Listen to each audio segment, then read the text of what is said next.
Hey, what's up guys? This is Dave from Crux Moto Headlight. I'm going to be showing you today how to apply the headlight side tint on this Chevy Equinox.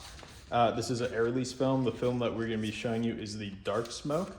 This is also available in a couple other colors on our website.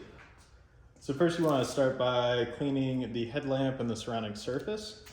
Once you have that done, you go ahead and start to align the film. We're going to be aligning at the bottom of this lamp, leaving a little bit of overhang so that you could tuck it into that gap. It helps if you keep a little tension on the film with your opposing hand, so that way you can make sure everything lines up correctly.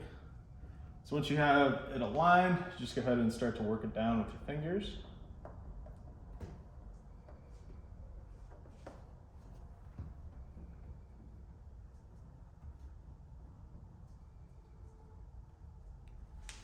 Then we're going to hit this bottom edge with a little bit of heat, and then go over the entire film with a little bit of heat just to interlock everything down.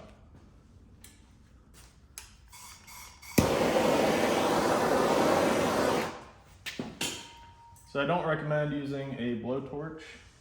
You could use a hairdryer on a high setting, a heat gun on a low setting. You'll get the same effect. You don't have to stay on the film that long to get it to become pliable. Once it is, you can just go ahead and tuck into that gap.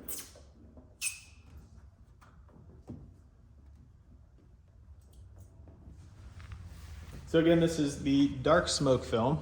This is going to be the darker of the two. The light smoke film is a little lighter version. We have pictures of both on the website, so make sure to check that out. If you have any questions, make sure to ask. We have the phone number listed on the website as well as an email address.